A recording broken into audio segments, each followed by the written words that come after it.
Learning a block Gemara. We are up to Daf Mem. Today's Daf is Daf Mem. And Rava went through a number of dinim that he learned from Rav Nachman, and he had a question on one of them. And we're up to now the bottom of the page. One of the issues that he raised was the concept of a maidah. A maidah is where you give notice that I might perhaps sell this property or do something with this property. I want you to know beforehand that I'm doing it by coercion, and I'm not only am I a reluctant seller, I'm actually not interested in selling it at all, and I'm giving maidah right now. That's what a maidah is. And I told you yesterday that whenever there's a din Torah, or even by gittin or so on, you always write in the Shtar Boris, you write that you're canceling any prior maidos that I've given to witnesses that I don't intend to go ahead with whatever I do. I want you to know that I'm canceling them right now. So now the Gemara is going to, I guess, delineate the laws of maidah. So first comes up about 4 lines from the bottom of the page. Rabba v'Rab Yosef da Amri Tavayu. Both Rabba and Rab Yosef both say, Loi kasvinen maidah. We won't write a maidah. In other words, we won't trust this person who's asking us to sign this document called a maidah. If he's writing a maidah, he said, look, I'm about to sell a property to Shimon, but I want you to write a maidah that I'm doing it by coercion. If Shimon is a person that has a reputation that he's prepared to go to Din Torah and he would abide by the decision of the Din Torah, then why in the world are you writing a maidah? If you think that you were wrong, take him to the Torah. So we don't trust you. In that case, we won't sign a din Torah, this maidah, unless the person is a person that loy tzayis dina. He does not listen to the psakim of a bezin, and then it's a different story. What's the point of going to bezin? So therefore, his shtar maidah is an important document, and we will sign it. That's what the view is of what we call Rabbi Yosef. However, Abaye and Rava, interesting. So both of the rabbis were there, and both of their students, Abaye and Rava, both disagree, and they say Afilu alai v'lecha. They say that even people like us, people like you, that we do listen to a din Torah. If somebody comes to two witnesses and says, "Look, I'm about to sell something. It's by coercion.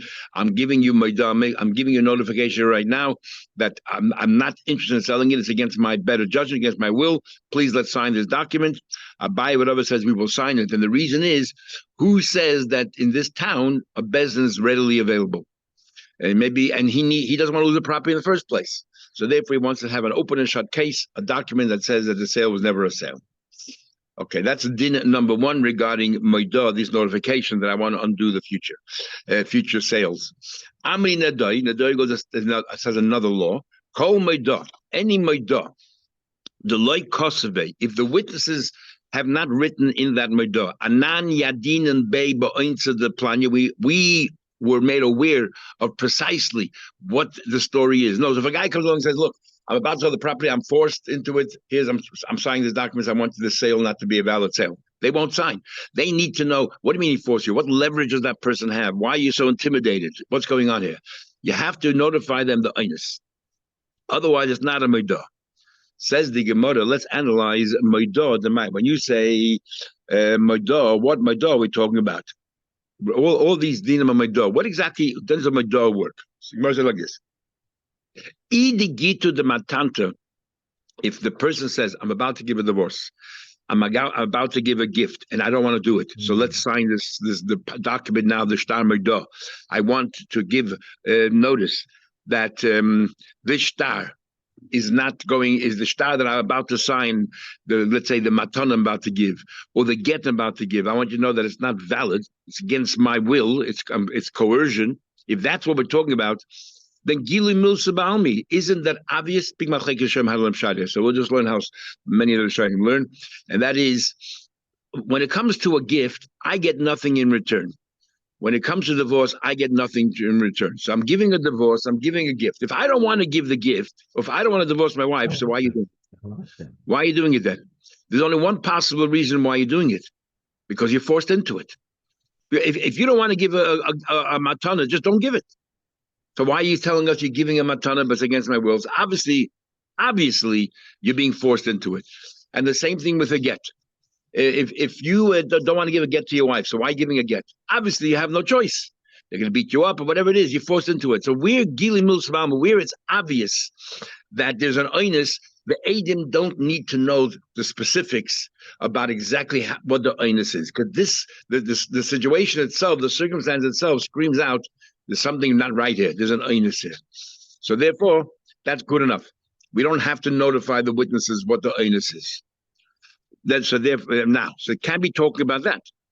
The Ediths, we're talking about a sale contract, and I'm giving out a meidah prior to the sale contract saying that, I'm about to sell this property. I don't want to. I'm a forced seller, and therefore here's my meidah. If that's what we're talking about, Amar Rava, didn't Rava say loy kasvinen meidah azvini? We don't write meidahs if it's to do with a sale property, and why not? So it can be used against you. True, but he's, let's say, forced into it. If he's forced into it, why can't he tell him, look, I'm about to sell a property. They threatened to beat me up or whatever it is, and I want you to know that the sale is not a valid sale. And once I'm ready. I'll take him to court. That's what a medah is. So why does Rava say you don't write medahs for a sale? So many of the Shayim learn that Rava never said it. We actually glean it from a halacha that he says later in Nachman Ches, which we're going to have an interesting subject there about coerced sales. So Rava says like this. If Shimon goes to Reuben and says, you better sell me that property, otherwise, and he blackmails him or threatens him, so Reuben said it depends. If you were forced to selling and you actually sold it, it's a proper sale. And he said more like this. If the Shimon goes to Reuben and says, this is the property that I want, this very property, and Reuben sells it, then Reuben was forced into it, and everybody knows that Reuben was forced into it. You don't need a meidah. Even without the meidah, he'll go to court and say, look, I never want to sell the property, forced me into it, and as long as he has witnesses, the very same witnesses he wants to give a meidah to, you can have them standing there when he's forced to sell the property. So you don't need a meidah. The witnesses were there, you're forced to sell the property, there's no sale. But if Shimon says to Reuben, and he blackmails him, whatever it is, and he says, you better sell me one of your properties, you choose, and Reuben chose a property, Rava says the sale is valid. What do you mean the sale is valid? Rava says because since you receive money in lieu of the property, at the end, you resign yourself to the fact that, well, this is it. This guy is much stronger than I am, and I better sell the property to him, and he should leave me alone, my family alone. So Rava says, that when you forced into, and you were involved, because you chose the property, that means reluctantly you sold it, but it's a valid sale. Then according to those Rishonim, even if there was a shtar meidah in place, it cancels it. It's tantamount to saying, forget the shtar meidah, you know what, I'm going to sell it. So therefore, why would you write a shtar meidah in the first place? That's how these Rishonim learn. And then they go on further and say, that except, but there is so we ask a question by matana, by get, why do you have to tell the Adim what the oinus is? It's clear that there was an oinus here. Why else would you write it? Big machlek is a shiny by matana and get. What happened? It turned out to be the oinus that he said was above Maisa. Turned out to be there was no such oinus. They never threatened him or anything else. So is the meidah still effective or not? So the big machlek is a shiny machlek is how to understand the Rashba, Mukhi and others. Does that mean then, therefore, that the meidah falls away, or do we say? Definitely there is an onus. Why else would he do it? Just the logic is so compelling and so cogent. So even if the particular onus that we thought it was, or he told us, turned out to be not true, there must be another onus he doesn't want to share with us. And therefore, we'll accept the shtar meidah, because why else would you give the get if you weren't forced into it and you tell him you don't want to give it? So therefore, regardless, so it turns out to be the only he said to us, what happens. So when it comes to Zvin again, we don't make a medah. There's an exception when we do make a medah. When is that exception? So Gemara says, where there was an onus where the guy threatens you and you're not receiving any money. Remember, the whole vart is you receive money, so therefore then you decided I'll sell it. What about a case where he threatens you that he'll take the property without giving you any money? Then that's a real onus. And furthermore, if you can't even prove it, that's a real onus, that's a real threat.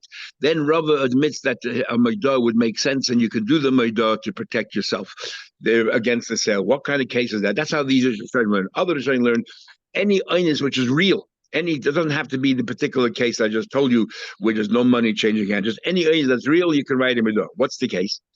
Who gave us a person the mashke pardes the chablet klashni, and a person gave his friend pardes for 3 years. Basra Daf klashni chazak. He gave him, let's say, security for 3 years.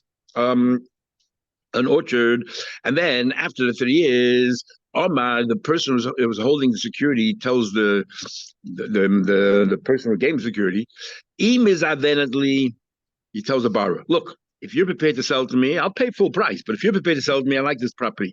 Mutiv, all good. But the Eloi, if you're not prepared to sell it to me, kavishna l'shtar mashkanta, I am going to conceal the star that says that the document that said that this was security. The Amin, and I'll go around telling everybody, I purchased it, and I was there for 3 years, and therefore the din is that if you're there for 3 years and I claim that I purchased it, I don't have a star because I lost it, I will get it. So in this case, my threat is that you will lose the property completely. So then that's when you tell the witnesses what happened, and the witnesses will write on Midah, and here it's necessary. Exactly what's the format? The Rabbeinu Chanan, fascinating how it works. So what happens is, Reuven is the borrower, Shimon is the lender. Reuven gave Shimon a security. Reuven goes in and says, give me back my 3 years are up, give me back my property. Shimon says to Reuven, if you don't sell me the property, I'm going to hide the star, and I'm going to tell everybody I bought it 3 years ago, and I was there for 3 years because of it. So Reuven runs to the agent, tells him the story, and he said, I want to start my door, but I have to prove it to you. So this is what I'm going to prove. I am going to go back to them, to Shimon, and I'm going to tell him, I'm happy to sell you the property, but we have to write a star. And I will write a star, because he's happy to give me money. I'll write a contract of sale, but the contract of sale's date will be today's date. And then after I write the contract of sale, I am going to, and I want you to be the witnesses. First of all, I want you to be the witnesses to hear that he says clearly that he did not, that he bought the field 3 years ago. I want you to come with me when I'm going to ask him my security back. He's going to say no. He's going to say that he bought it 3 years ago to Chazaka. Then after you guys leave, he's going to whisper to me he's prepared to buy it. I better sell it to him. Otherwise, I'm finished. So I'm going to go back and write a star mechira, and then I'm going to show you the star mechira, and the date was today's date. Now, why would he buy it from me now if he bought it from me 3 years ago? And that, therefore, is going to be the proof that that this is. He's going to ask me to write the star. So before he signs it, I'm going to write the star. You'll see it, and then you'll see that he's a liar. And I need a star magdah. I need this contract so I can prevent the sale from going ahead. Talking about further, it says, "Hi matanta tamir." If you wrote a star matana, you wrote a document matana, but you told the witnesses, "I want you to hide it. I don't want you to make it public." Called a hidden matana. But we don't rely on this star at all because it's very strange. Why would you give him a matana and tell the agent keep it secret? Don't tell anybody, hide it. Either he already gave this property away matana to somebody before, and you're scared that person will find out, or you intend to do something in the future and you're just preparing yourself right now, and nobody's forcing you. And therefore, you're just trying to, we'll soon see what the reason is. Why would you do that? But therefore, we don't trust you and we won't rely on this. What's considered a hidden matana? So we have two opinions. He told witnesses, Zilu atmudu, I want you to go conceal yourself because they write it hiddenly, nobody should see it. And don't say anything to anybody. Others say, he didn't tell them, I don't care, go in the public and write it in the public. He did not say that. My benai, what's the difference between these two opinions? He didn't say anything. If he had to say, I want you to hide, he didn't say, I want you to hide, then it's a regular stamatana. If he said, I want you to do it, you have to say, do it in public, and he didn't, then it's considered a hidden star. I wouldn't rely on it. Omar Rava says, the way we understood Rava, Susi Rava actually never said it. Rava says that you should know that this star, even though this hidden star matana, we say don't use it. Nevertheless, if it happens that he sells the property later on, he can pull out this star matana and say, you see, I never wanted to sell. It never happened. Now, what we are worried here about that this, what are we worried about star, hidden star? We're worried that he needs money. He needs money. So he wants housing. He needs money quickly. So he has a house that he knows everybody wants. So he's going to sell the house, get $1,000 for the house, use that money, and when later on he expects to get more money back in 6 months, he wants to buy the house back, but the guy won't sell it back to him. So he has the shtar magdah prepared beforehand, making up the story that he was forced into that sale. And 6 months later, when he has the money to repurchase his own property, he'll pull out the shtar magdah and get it back. That's why a shtar matana we don't want to use it. However, we thought from Rava that even though we don't want to use it, if he did use it, okay. The fact is, it's a shtar, it's a document, and it's a magdah. So if he did sell it, 6 months later he wants it back, and he gives the guy back the money, he'll get it back. Omar Papa says, "How did Rabbi Rabbi never said this? Element we understood it from a story, and it's a wrong understanding of the outcome of a story, and therefore it's not right. The shtar magdah does not work. And how does that work? The guy was a person, a person when they want to marry a woman, she said to him, if you're prepared to sign over to me all of your assets, I'll marry you. But if you're not, I'm not interested in marrying you. So she basically said to him, you want me? Give me over all your assets. Also, he went. So therefore, he had no choice. He really loved her. He wanted to marry her, but he had no choice. He didn't really want to sell her the prop, give her all of his assets. So what he did was Azul Kasri Lakul Chasahi. But he was so much in love with her that he wrote all of his assets to her. Asa Brei Kishisha came along his oldest son, and he said, Amalei, he said in third person, who gave him you just gave away the whole Yerusha. What's going to happen to that person? He's talking about himself. He's dressing himself in third person. How is he going to make a living? How do you make a living? Amalul Asadi, so he said to the witnesses, Zil Atmude be'eva Yemina. I want you to go to this place called Eva Yemina, because and I want you to write to my son, what do you call it? A shtar matana to him quite hiddenly. So therefore, I'm giving a shtar, and that's before he actually gave over to his wife. So I want you to write this hidden shtar to my son. He's being forced to give all his assets to his wife. So before we give the assets, I want you to write this shtar maidah that I'm giving it to my son. Then she took the assets, and after they got married, and then suddenly the son pulled out his shtar, said, "Hey, it's all mine."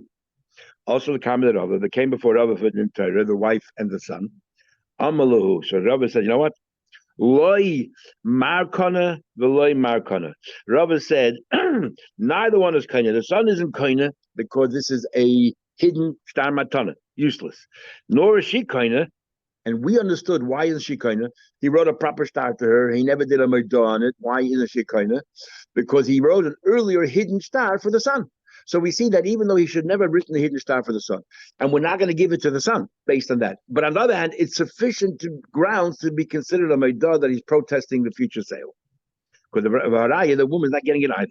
That's how we understood Rava, and that's why we said, Rava rules that this shtar maidah, that this shtar matan that was hidden, can be used at least as a shtar maidah to upset the future sale. So the Gemara Papa says, but they totally misunderstood that a shtar matan that's hidden is useless, not even to be used as a maidah, a notification that future sale shouldn't be good. So what happened in this case here? Here it is so clear. The machmas oinsa udekosule. There it's so clear that he does not want to give over all the assets to her. But he had no choice. He had no choice. He had to give it. The son doesn't get it because the shtar matana hidden is worthless. But the reason why she didn't get it is because he didn't need a shtar matana in that case. It is so evident. It's so clear that he was forced into it. The only way he can marry the woman that he loves is if he gives over the assets. So he did it, but he didn't mean it. And it's clear. And therefore, it's as if he clearly said, I'm going to give it to you to get married, and after I'm taking it back. And it's not, we had a whole story in the Gemara, but, okay, forget it, let's move on.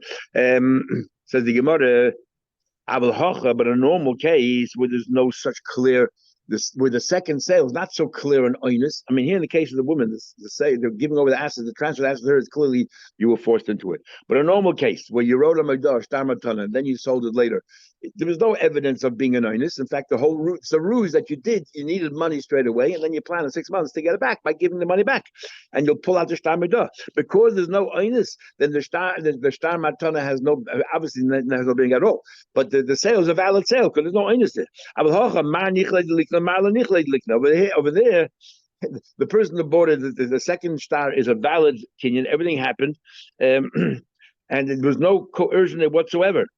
And therefore, the original matana, the maidah you made, the hidden matana document made was worthless, and the sale is a valid sale. Says the Gemara, okay, we had a machlekes, two opinions if you about regarding a hidden matana, a hidden shtar matana, and we asked what's the difference between two opinions. We said in the case we didn't say one way or another. You didn't say hide. You didn't say do it in public. So what's the bottom line? What's the bottom line? So what's the halacha stam? You didn't tell them to hide. You didn't tell them to do it in public. Rabbeinu said like chashin. Rabbeinu says in that case, there's it's not considered a hidden. If you didn't say anything, we'll posture like the opinion that the only time it's considered a concealed star is if you told them to do it in hiding. Since you didn't tell them, it's a valid star, and it's a good star. That one you can pull. It's a good star matan. And if you put it in first, you can pull away from the second deal. Ravashi says chayshin. Ravashi says we don't know what the halacha is like. So you know what you do when you know what the halacha is like? Leave things where they are. So if there was only star matana, it's a valid star matana. If there was a sale took place afterwards and now somebody else has it, it stays with that person. Wherever it is, it stays there. The hilchos of chayshina, we are choishes because we don't know which is the halacha. Whenever you don't know the halacha, leave things the way they are. So the Mishnah continues the law of the chazaka. Kol chazaka she'eni matayna. Chazaka requires a taina. We had it before in the beginning of the parak. If you say I was here for 30 years because nobody told me anything, it's not a chazaka. It's chazaka is only if you say, look, you sold it to me. You sold it to me 3 years ago, and I'm here 3 years, and I lost the shtar. And the people don't keep a shtar more than 3 years. That's the opinion of the Chachamim, not Rabbi Shmuel, not Rabbi Kiva, not Rabbi Yehuda. Kol chazaka she'eni matayna, and a chazaka ketzah. What do you mean? Amallah, he said to him, what are you doing on my property? Nobody said anything. In other words, I'm not claiming I bought it. I'm here for 30 years, and nobody said anything, which means you were meichel me. Ain't a chazaka.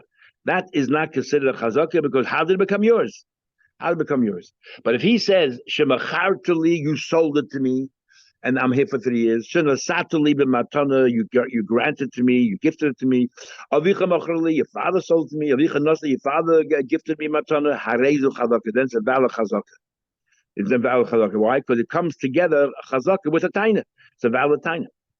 If a guy says, look, my father passed away and property is, he passed on property, they don't have to prove how their father became the owner. All they have to show, we'll see later, that the father lived there for 1 day, and that is sufficient. We'll advocate on behalf of the Yusaimim, and like we advocate on behalf of a Lakeach. If he bought him somebody and the vendor was there for a while, the Lakeach doesn't have to show, how do I know the vendor really owned the property? If the onus of proof is on the other person that the vendor was a ganav. Says the Gemara, Pshita, we know already. A chazaka with Aida Taina is not a chazaka. Why would you think it is a chazaka? No, I would have thought. It's a possibility. I gavra mizben zavinle. Really, this person bought it. So how come he says nobody told me anything? Hi Ada, this land. The truth is he had a star, he lost it. Now he thinks he's in trouble. He thinks he's in trouble because if he's going to say, I bought it, the guy right would say, no, so where's the document? And he doesn't have it. So he thought I'll come up with a Bava Basra, but this way I'm safe. I'll say, no, you were meichel me. And I don't have to prove any documents because I have witnesses that I was there for 3 years and that's good enough. So he thinks that this benefits his case. So I would have thought in this case, the Bezin should represent him and say to him and sort of lead him on. So did you really buy it? If you did, where's the star? And he'll say he lost it. And he'll say, okay. No, should we lead him or should we just let him to his own, to rely on his own wit and his own tiness, which obviously is not very, is not valid. Maybe there's a possibility. The only reason why he said that nobody said anything is somebody thinks, if I'll tell him I bought it, out of this land, they'll tell me, present your star. I don't have one. Perhaps it's better that what? That I'll say that nobody told me anything. I've been here for 30 years. So the question is, should we perhaps lead him on and prompt him by saying, we should ask that question. Maybe you had a start and you lost it, and he'll tell us. If he says, yes, I did, then we'll say, okay, then the land is yours. Maybe here we'll apply the rule, open the mouth of somebody who's mute. In other words, he didn't think of it himself. We should commercial, and we don't. We only do it for Yisayim or but not in this case here. If he does not claim that he bought this, we're not going to stand and advocate on his behalf. So you tell the story. What happened was there was a flood. It flooded the boundaries. You can no longer tell the demarcation between his property and the property next door. Ozali went so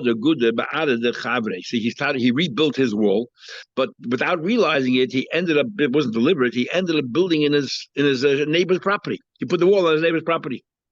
And then later the neighbor realized, hey, you encroached on my property. Also the Kamei Nachman, he took him to the Nachman. Amalei said, Nachman said to Rabbana, Zil Hodar, you got to take your wall down, dismantle, it's his land. So Rabbana said, well, I've been here ready for a while, have a chazaka. In other words, maybe a week, a month, a year, but the wall's been up, and nobody said anything. Amalei, so Rav Nachman said to Rav Onan, come on.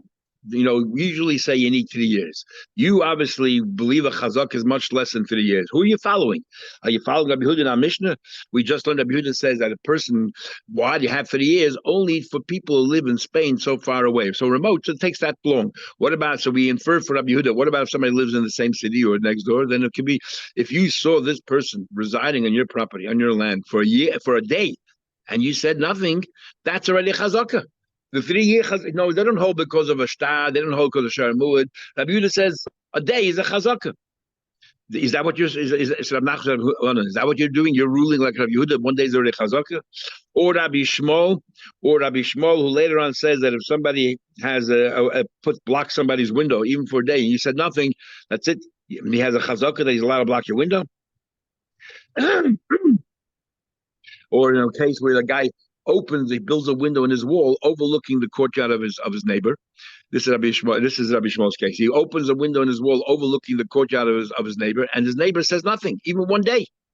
And we actually had a big machlekes about cheskes tashmish. If you base cheskes tashmish, if I'm put things on your wall and I'm using it, do we need a 3 year chazakah or even just 1 day?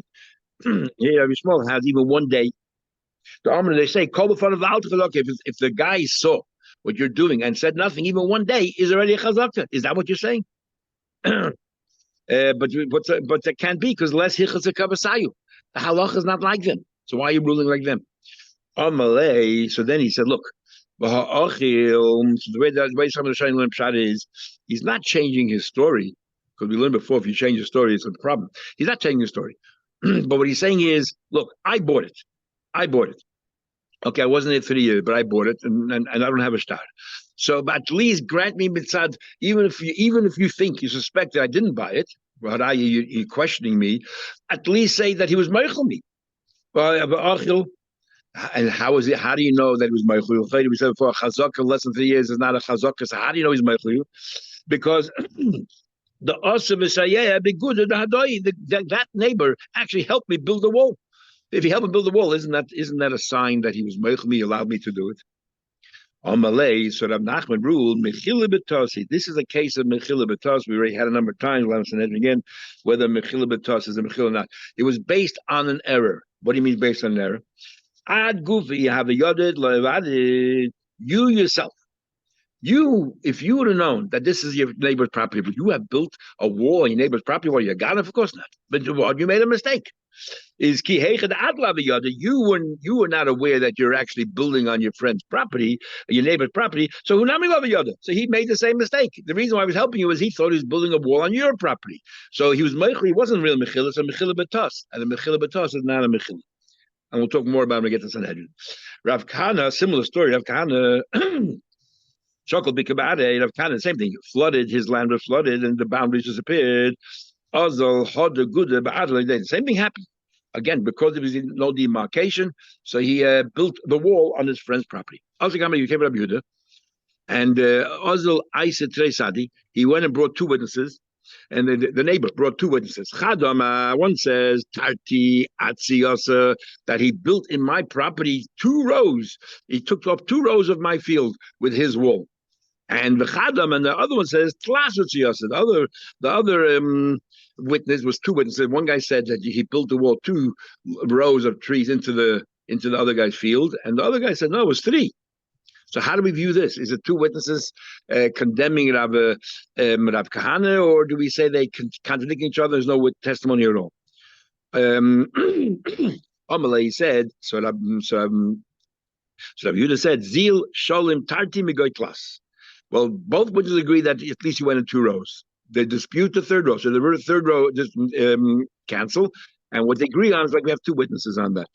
Tarti Migoy Klas. Amalei Keman. Rav Kahana said to Rav Yehuda, why are you passing this way? Obviously, you hold like Rav Shimon ben Elazar. What's the story of Shimon ben Elazar? Where witnesses agree in part and part they disagree. The part they agree will retain. The part they disagree will erase. And that's what's the story. There's no argument. We have 2 groups of Eidim. Achas Aimedes Mana. One group says that Reuven lent Shimon $100. Achas Aimedes Masayim. And one group says that he lent him $200 on the same day, the same time. So we're talking about the same loan. One group of agents had $100. One group of agents had $200. Now what? Everyone will agree that he owes $100. Because $100, everyone agrees. All the witnesses agree owe $100. They're only disputing the second 100. So therefore, imagine one group says he owes a second 100. One group says doesn't. So we're gonna cancel that part of the Adis, and we're gonna leave the Adis where they all agree. Yesh b'chlal Masayim money, including 200 is 100. Okay, and nobody disagrees. So the 200, the 100, everybody agrees on. The second 100, okay, we'll imagine that it didn't happen. Or we'll cancel it out. When does Beis Shammai and Beis Hillel argue? Al kat achas, one group. One guy says you owe $100. The second witness says Mosayim 200. Beis Shammai says cancel the Eidos. They're contradicting each other. And basically, you don't have two witnesses agree here. You have one Eidos says 100, one 200. Cancel. Beis Hillel says yesh b'chlal Masayim. Beis Hillel says because they're both agreeing on 100, but one Eidos said there's another 100, so we cancel that extra 100 and we leave the 100 in place. So the same thing over here. You're telling me that one aid says that we went in 2 rows. One aid says it went in 3 rows. The wall. So they both agree that it went in at least two rows. So therefore, I have to pay 2 rows. So you're following? Is that what it is? Amalei, what do you call? Amalei said, "But my sincha igros my marava the ein halacha kashur lazar." But he said to him, "I'll send you a letter." I'll bring you a letter from Eretz Yisrael that the halach is not like Hashem and Elazar, that in case that we follow the other opinion that in case there were 2 witnesses and they clash with each other, one says 100 and one says 200, that entire testimony is thrown out of court. So in my case, one says there was 2 rows in and one says 3 rows in, the entire case should be thrown out. The halach is not like Hashem and Elazar. Amalei, Rabbi Yehuda says, Rabbi Yehuda said, look, I pascal Hashem and Elazar, so you therefore have to take care of this person over here. You have to give him back his land. But when you bring me that letter, we'll worry about it then. So that ends this Gemara over here. We'll continue tomorrow, Mr. Shem.